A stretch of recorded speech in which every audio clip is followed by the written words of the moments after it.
Saturday. Christmas comes early. Unbelievable! Welcome to this incredible scene. Bills. To the end zone! Chargers. It's a touchdown! An exclusive NFL game. This is fantastic! Live in primetime. Wow! Only on Peacock. With a Christmas gift to their fans. They're having some fun now. Bills versus Chargers. Saturday, 7:30 Eastern. Exclusively on Peacock. This episode is brought to you by Seed. Seed's DSO1 is a 2-in-1 probiotic and prebiotic designed for whole body health.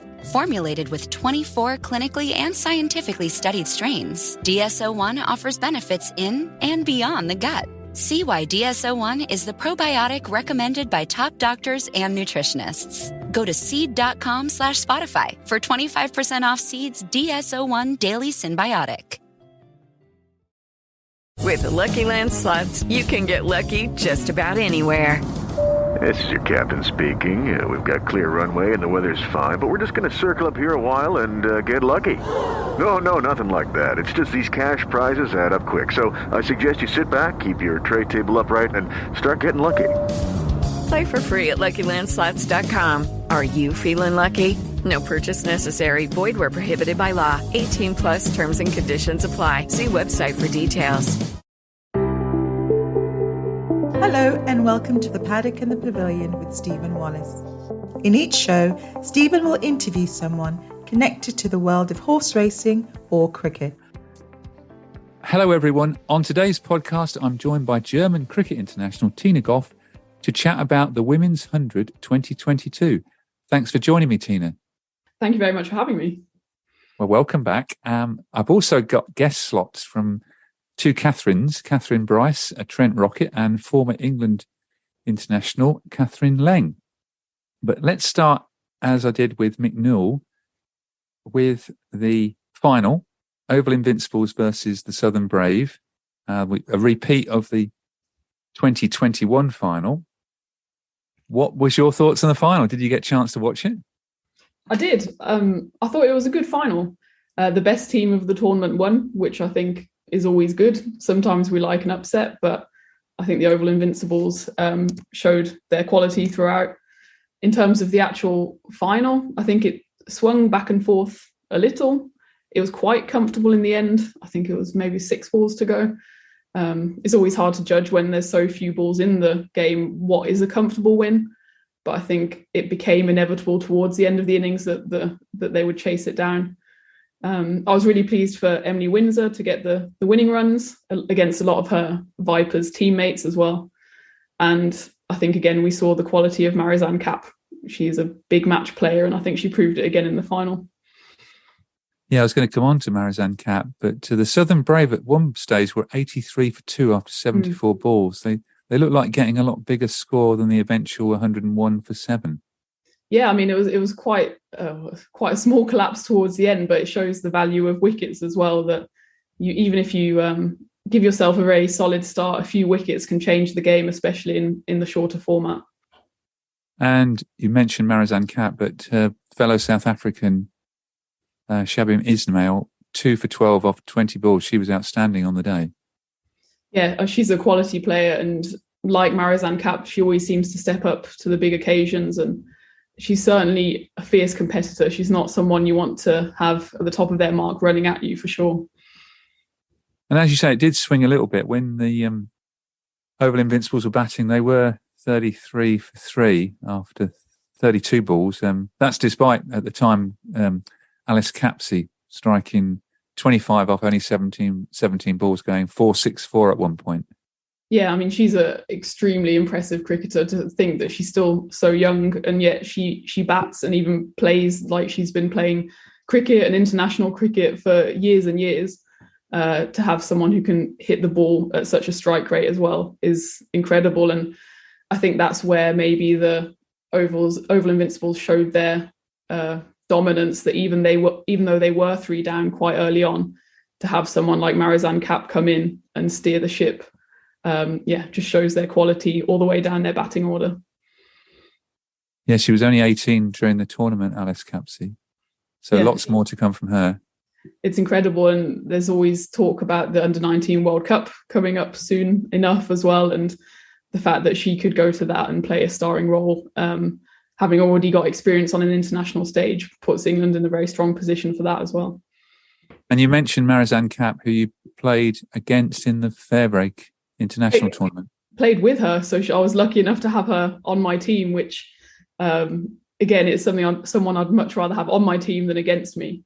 And even though at Fairbreak she was only able to play the last few games, her quality showed. So with bat and ball, you know, if she's there, you've still got a chance. And I think that was what the Invincibles almost banked on, that she was the key wicket and she saw them through to the end. And yeah, big match player, and she stepped up again.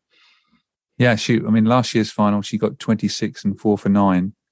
And I saw her play against the Trent Rockets at Trent Bridge when she steered home the Oval Invincibles in another tight game.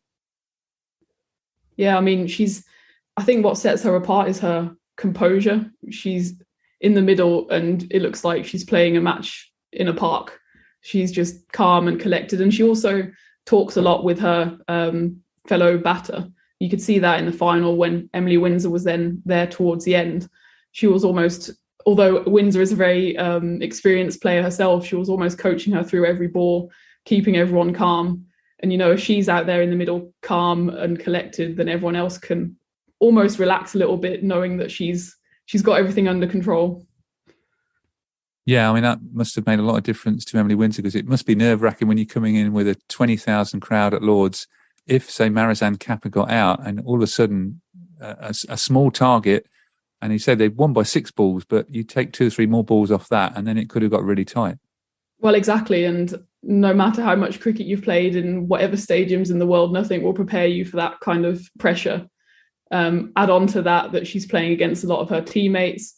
Everyone probably knows her, is probably giving her stick. And the fact that she was able to stay calm in that and hit the winning runs, having, I think, not even played too many games through the tournament, it must have been an incredible moment for her and great for the whole team as well.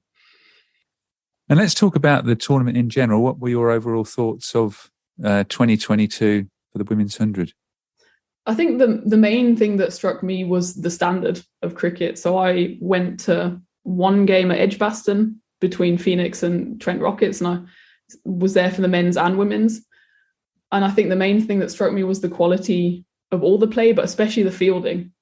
It's always difficult, and I don't like comparing the men's and the women's games, but the standard of fielding in particular from the women was outstanding. I think not a single dropped catch, the arms from the boundary going straight into the keeper's gloves. These kind of things the athleticism is something that's really gone up a few notches in the last couple of years. And I think that standard really showed during the 100.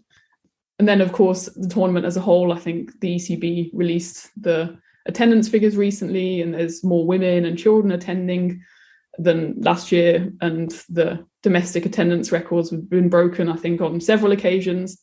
So that shows the appeal of the tournament, and that it's not just about the men's game, that the women's game is holding its own, and that people are going for those games as well, rather than, as some detractors suggest, going just waiting, sitting there for the men's game. So I think it's a great tournament, and seeing the emergence of new players as well is always something that's very exciting, to see how they grow on a domestic level and maybe then make the step up to the international stage as well.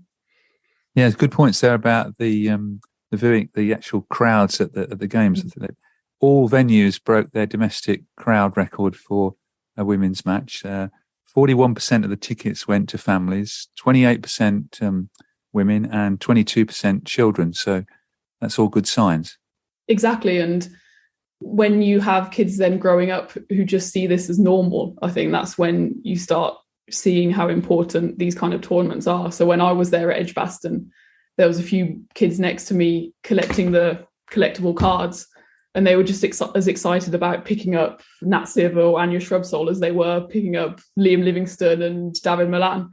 And to see this kind of enthusiasm for the women's game and just seeing them as athletes, as cricketers, rather than as somehow inferior to the men is amazing to see.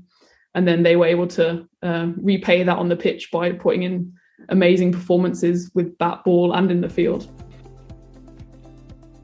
Let's hear from the two Kathryns, beginning with one of the show's regulars, Kathryn Leng. Again, I think it was absolutely fantastic. Such an exciting competition. It was really good to see, again, record crowds coming in, to watch the women's game. Equally, it was so good to see that families were there watching it throughout the evening. Highlight of the crowd was seeing a little boy drop his ice cream. I thought that was quite funny. And the commentators were just saying that is going to go any minute, and it did.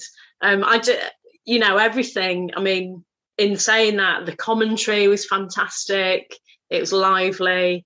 There were DJs, there were bands. It made it a really, really good day out, having the women's format first and then the men second. I just think it for the wider audience, for a wider international audience, it's really good for the game, and it's bringing it to people that wouldn't normally want to go and watch a cricket match with their children or of a half or whatever. So as long as they keep the prices cheap, I think we'll get the crowds, and who love the razzmatazz of it all. It's not just watching the cricket; it's the whole package.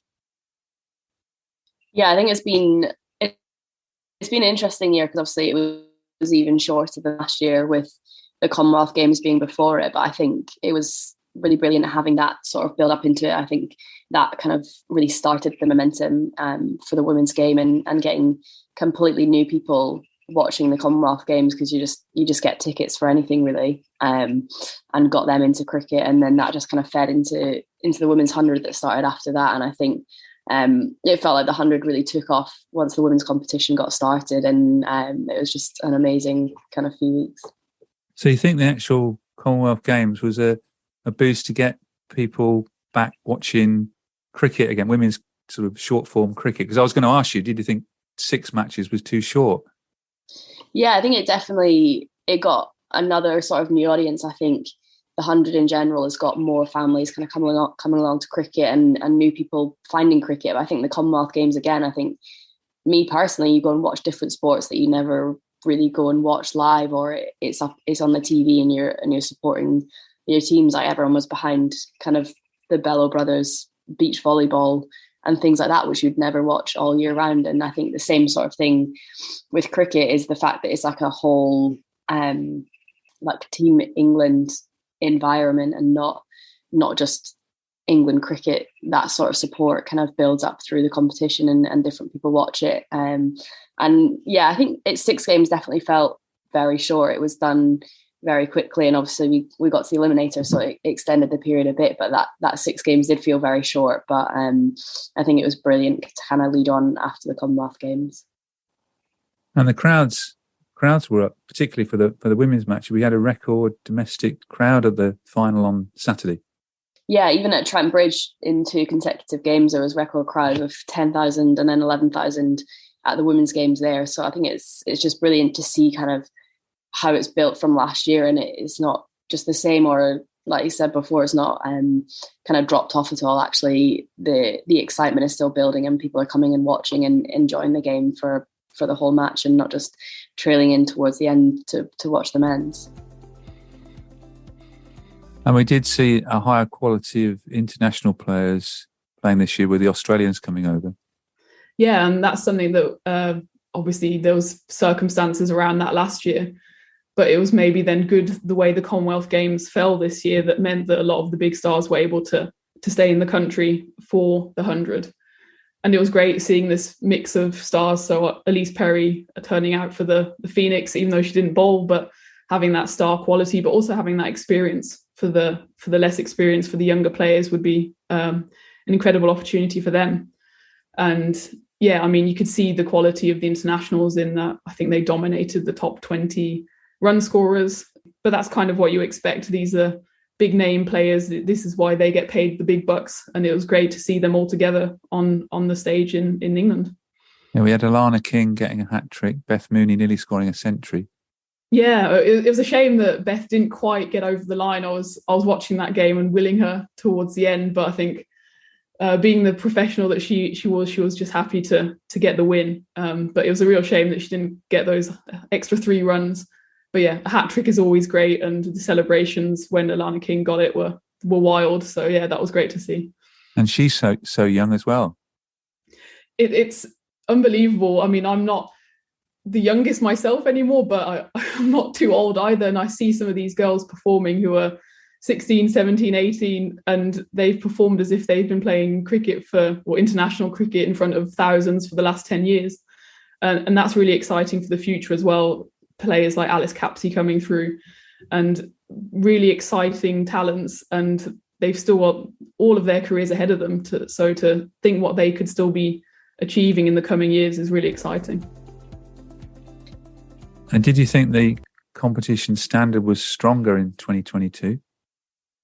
Yeah, I think so. I think you're just kind of like constantly seeing an improvement in the standard, and I think that comes down to the number of people now training full time as well, and you're able to be professional, and it's not just the short competition. Obviously, you get the exposure live on TV and kind of seeing how much it's improved. I think it just shows that actually when you get the same exposure and you get the opportunity to train professionally, how much the standard can improve.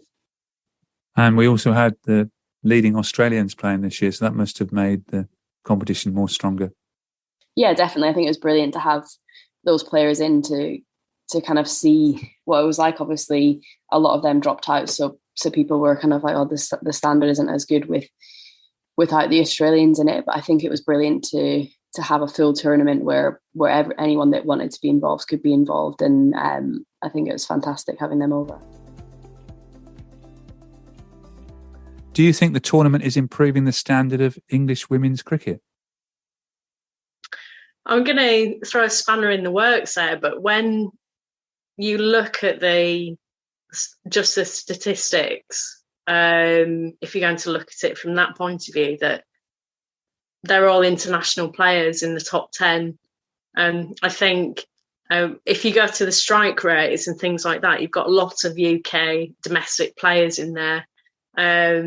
But overall, I think we're looking at, all international players.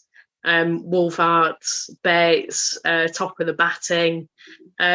So when you look at it that way, not really, but when you're looking at it in a general point of view, I think it's given, if I can think off the top of my head, players like Rihanna, McDonald, Gay, it's given players like that the opportunity to play alongside Cap and people like that, the international players, to give them that experience and dressing room experience of how it all works. So statistically, I don't think it's working right now, but in terms of giving the domestic players at the minute, the younger ones, the experience of playing with top players, I think it can. But I think we've got a few years yet. So you think the experience, though, will lead to England having a stronger side and being able to compete more strongly against the Australians? Yeah, but it's not an immediate fix. It's a slow burner as far as I'm concerned. Let's return to our main guest, Tina Gough, for more thoughts on the Women's 100. There's 2 players I just wanted to pick out. One was Nat Sciver, who, I don't know whether you were watching at the time. I wasn't watching it live, when she, in the eliminator, hit 3 successive sixes and then had the chance of doing it again to get the Trent Rockets into the final. But unfortunately for her, didn't quite manage it. Yeah, I saw that live, and it was an incredible performance, almost single-handedly dragging her team into the final. And it was strange. You got to the last ball, and everyone almost expected her to score the winning runs because she made the previous 3 balls look so easy, just dispatching them over the rope, that it was almost a bit of a anticlimax. Then I think she just didn't quite get hold of it and hit it straight to mid-off. And I was so gutted for her, but also disappointed that for the whole team that kind of she wasn't able to get it over the line. But I think it's testament to her skill that she was able to hit those previous 3 balls for boundaries to even get her team in a position or even with a chance of winning off the final ball. But yeah, that was, I think, if I had to pick out an innings of the tournament, that would probably be it, even though she did end up on the losing side. It was a shame, I think, that they didn't give her the match hero award, because if anyone deserved it being on the losing side, I think that was her. And the Trent Rockets, what I've got to ask you, what was it like being at the eliminator when Nat Scivers hit 3 consecutive sixes, and then you really think that she could hit another one and get you to the final? Oh, it was absolutely fantastic. It'd been pretty stressful few days, kind of building into the eliminator, whether we were going to make it there in the end, watching the Phoenix game and then watching the Spirit game. That was the Superchargers game the next day as well. So it was a pretty stressful couple of days of cricket, and then obviously getting to the eliminator was absolutely brilliant, and that was just incredible, sitting there watching it. And every time the ball went for 6, we're like, we can actually do this, and it was just absolutely phenomenal what she was able to do. And I think she was so close to kind of getting us over the line, but to even get that close was absolutely incredible. And I don't know if you'll ever really see that again in the women's game, 3 sixes consecutively in that last over. But just the excitement that it brought, it was just absolutely incredible. And thoughts must be with her at the moment, because she's now just stood down from playing in the England-India series for emotional fatigue. It shows how tough it has been for sportsmen and cricketers over the last couple of years. Yeah, absolutely. If you look back to the start of the pandemic, and it's so difficult to be away for such extended periods of times. I had it on a very small scale when Germany had World Cup qualifiers in Spain, and we were then confined to our hotel rooms. And that was, I think, a matter of 7 days or 10 days. So to have that for months on end, and then having to perform on an international level with all the pressure of not only your own teammates, but the fans and the media, it's not a surprise that players do get to a point where they just need a break. And I think luckily we're now at a stage where people are fully supported in their decision to do that. And I think it's obviously give her my full support, and I hope she gets all the rest and recuperation she needs, because obviously long term she's still an extremely important player for England, and England need her in the best possible mental and physical shape, and that's important for her and for the team. Yes, I think sometimes people forget that although, members of the public like myself, we were sort of confined to things, but we could still move about to a degree, that whereas if you were playing international sport, so often you were just playing international sport, then going to your hotel room and then playing international sport, and that's all you could do. And that's the thing, that a lot, of course, international sport is a huge part of people's lives, but just as important is being able to do other things and just completely switching off from that pressure, whether that's spending time with family and friends or doing something completely different. And if that is taken away from you, then the pressure just intensifies, and then adding on the pressure of social media and the news media we have nowadays. It's definitely a very difficult balance to strike. And it's good that players like Nat and anyone else are getting the emotional support they need. Well, thank you for that. The other player I wanted to pick out was a guest on this podcast in episode 145 was Georgia Adams, who did so well with the ball and the bat for the Southern Brave, and was the key player in that eliminator against the Trent Rockets. Yeah, I mean, based on interviews she's done in the past and the conversations she had with you, I think she would be probably more surprised than anyone that she was playing such a big role with the ball. And I think it's great to see someone who is very, very talented just in batting try and add something new to their game. And it's not something that happens overnight. So she's clearly worked very hard on that. And yeah, hats off to her that she was able to basically transform herself into an all-rounder. And she's a great competitor. So I was really, really pleased for her that she was able to deliver with the bat and the ball. Oh, she got 9 wickets in the tournament. I was going to ask you then, who would be your star batter and star bowler in the tournament? Good question. So I think for batting, Nat Sciver is definitely in with a shout. I think Laura Woolvart as well. I think she ended up top scorer for the whole tournament, despite being in a team that won 3, lost 3. I'll also maybe then settle on Susie Bates. She was also my teammate at Fairbreak in Dubai, and I think the power and the momentum that she gave her team at the top of the order set them up for a lot of wins, and just the experience she gives the team away from batting as well is invaluable. So I think, maybe those 3 would be my top 3 picks. It's difficult to choose between them though. And did we pick a bowler there? You just picked some batsmen there, didn't you? Yeah, so bowlers, I think Amanda Jade Wellington was top of the list. I think Lauren Bell did a really good job as well and more than justified her England call-up. You could see the incredible swing she got with the ball in the final at Lord's. Not only the swing she gets, but then using the slope. I think Jimmy Anderson would have been proud of that movement. There's maybe an outside shout would be Sophia Smale, and she only came in as an injury replacement for Emma Jones, I think it was. And she's only 17 and she picked up some big wickets at big moments in games. So she would definitely be within a shout as well. And I think what was interesting from the bowling perspective is that while the batting, the top run scorers were dominated by internationals, the bowling top performers were actually more uncapped players or players who haven't otherwise got international experience. So adding into that, Emily Arlott, I know she's been around the England team, Lauren Bell, that these players were able to step up and really take that opportunity, I think was great. And they've more than justified their names now being in the hat for England caps, and obviously any other country that comes calling for other bowlers who performed really well at the 100.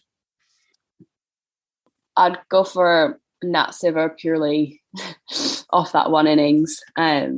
Was absolutely remarkable to kind of get there, like even close. But I think Susie Bates was probably one of the most consistent batters throughout the tournament, just constantly putting scores on the board and putting players under pressure, and just like really set the tone for the Oval, and they probably didn't have the biggest depth of batting lineup, but her at the top of the order really took on the attack and got them to the end. Standout bowler, I think obviously Amanda Jade Wellington is she's just so consistent over there, just consistently taking wickets.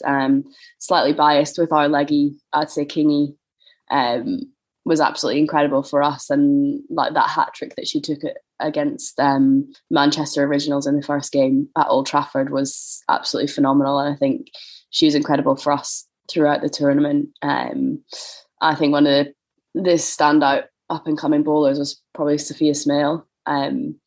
Just the way that she performed, and not just kind of through that middle phase, but was asked to kind of open the bowling, having never played in a tournament before, and did a fantastic job. So I think she's one of the best kind of young bowlers coming through. And this year you got the chance to play against Sarah, your sister, who was playing for the Welsh Fire. What was that like? And did you actually get to bowl against her? No, I didn't actually bowl against her in the end. It was interesting because it had been built up quite a lot last year. Supposed to play against each other in the Oval game, which was rained off. So it kind of came around this year, and we're playing against each other. And yeah, it worked out well because we beat them in the end. So that's definitely the desired outcome. So it's definitely a bit strange kind of playing against her because it's never really happened before. So it was definitely an experience, and it was great to kind of, my aunt and uncle came along as well and watched, and they had a great time kind of supporting with yellow and red hats on, and between my parents as well, kind of mixing up what hats they were wearing throughout the day. So it was a good experience. I was going to ask you who were they supporting, what they were wearing, but they were covering all bases, were they? Yeah, definitely. Dad had one yellow bucket hat on and then a red bucket hat on top of that. Well, Sarah did well. She got 23 runs in that 8-wicket defeat for the Welsh Fire. Yeah, she had she's had a very good season actually. Kind of really built her confidence, and then got promoted to open the batting when Hayley Matthews left. So just kind of really took that on, and I think she did a really good job for the Welsh Fire, and had a pretty good tournament. And turning to the future of the 100, would you like to see any changes in the format? Not specifically. I think the format works really well with the 100 balls, and the way that it works also seems to work out really well. It probably felt pretty short with the 6 games, so maybe extending it slightly so that I think it's really difficult sort of competition if you don't start very well. You've got nowhere to go and you're almost right behind it right from the start. So if the competition is slightly longer, it gives you a chance to kind of get together as a team and really turn things around if you don't have the best start.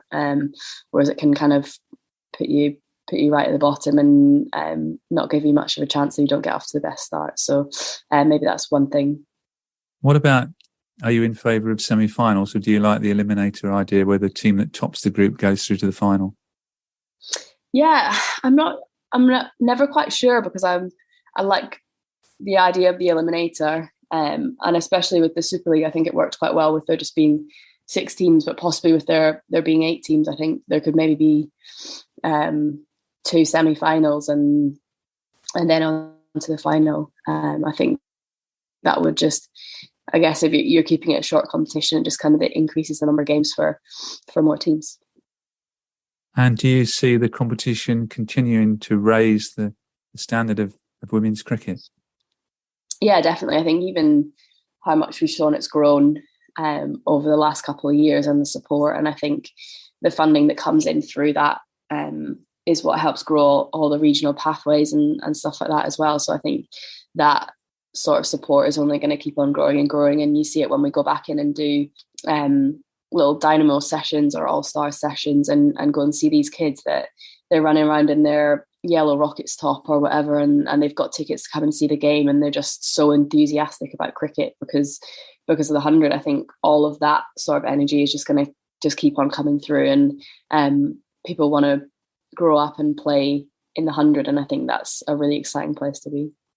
I think that's wonderful to hear that. And the other thing that I notice at 100 games is how players, male and female, interact with supporters, always signing autographs. Being at the final on Saturday, you're seeing, all the leading players just signing autographs whenever anyone was asking them.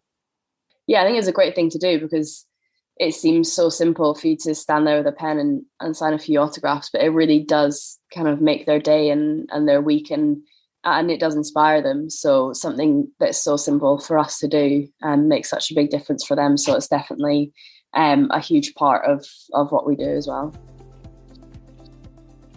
And you've said it earlier, but the 100 then is really providing opportunities for these young players to hopefully improve and lead to us seriously challenging the Australians when we next play them.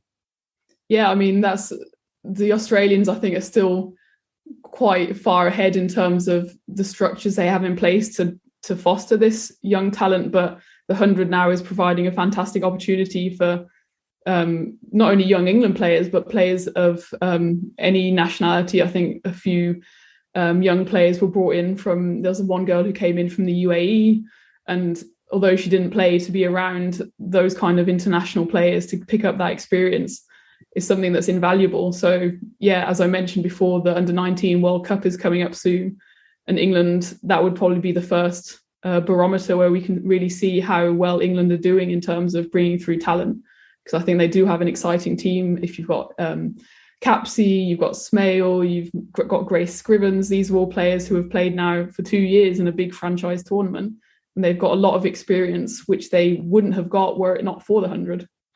And playing in front of such big crowds as well. Well, exactly. I think nothing will quite prepare you, for example, for playing in front of the MCG. But playing at Lord's in front of 20,000 people is certainly a big step towards that.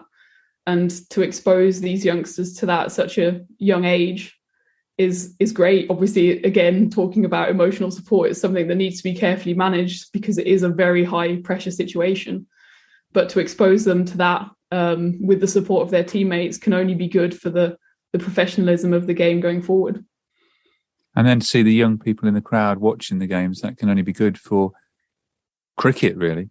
Well, exactly. And now you have young girls and boys seeing these cricketers perform, and they'll think, well, if they can do that, so can I. And that's what we always wanted with women's cricket, that you need to see it to be it. And to have that now structure in place where these young girls really do have these role models who they then can interact with as well. It's not like, for example, at football or in the Premier League, where these kind of stars are so far away from you in terms of experience. You've seen it a lot at the 100, where players sign autographs, take selfies after the game. And this is where you kind of get this invaluable interaction between fans and players. And that's definitely something that should be built on in the future as well. Yeah, I saw that at the final, and I mentioned it when I spoke to Kathryn, which listeners will hear on this podcast, how fantastic it is to see after the games and even to an extent during games, when they're actually signing caps and autographs and taking selfies with young supporters. And I think the interesting thing to note there is that almost all of those female players know what it's like to be the other side of that fence, because they were probably the other side of the fence just a few years ago. So that I don't think that will ever be lost, that kind of being in touch with the fans, because it's still such a new experience for a lot of these female professionals to even be playing in front of crowds at all, let alone big crowds and people wanting their autographs and selfies. So I think it's always worth remembering where you've come from. And most of these female players have come from playing club games, playing in parks. So that connection with the fans, I think, is special, and maybe even more special than, for example, in the men's game, where some of the male players have grown up always playing in front of fans and always being in this professional environment. Yeah, I think Alice Capsey's was at the 2017 England Women's World Cup final against India. I've heard her talk about that.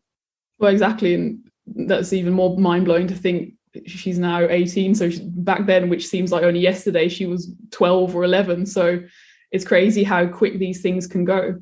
And I'm sure in the future, we'll have more stories like that of fans who are at the 100 and 4, 5, 6 years later, they're playing with the same players. So that will be something that will be really exciting to see in the future as well. And is it a competition you'd like to get involved in yourself and get in one of those squads? I mean, I would never say no. It would be amazing to be a part of. And I'm not too old yet, so I think I've still got a few good years in me. So if any of the teams are listening, then I'm more than open to offers. Well, thank you again for joining me on the Paddock and the Pavilion, and also thank you to our guest slots, the two Kathryns, Kathryn Bryce from Scotland and Kathryn Leng from England. Thank you for having me. Thank you. Thank you for listening to the Paddock and the Pavilion. You can download the show on Apple Podcasts, Amazon Music, SoundCloud, Stitcher and Spotify. Follow us on Twitter, Facebook and Instagram at The Pad and Pav. Don't forget, if you like the show, please do leave us a rating and review. Sports Social Podcast Network. Hello, it is Ryan, and we could all use an extra bright spot in our day, couldn't we? Just to make up for things like sitting in traffic, doing the dishes, counting your steps, all the mundane stuff. That is why I'm such a big fan of Chumba Casino. Chumba Casino has all your favorite social casino-style games that you can play for free anytime, anywhere with daily bonuses. That should brighten your day a little. Actually, a lot. So sign up now at ChumbaCasino.com. That's ChumbaCasino.com. No purchase necessary. VGW Group. Void where prohibited by law. See terms and conditions. 18+.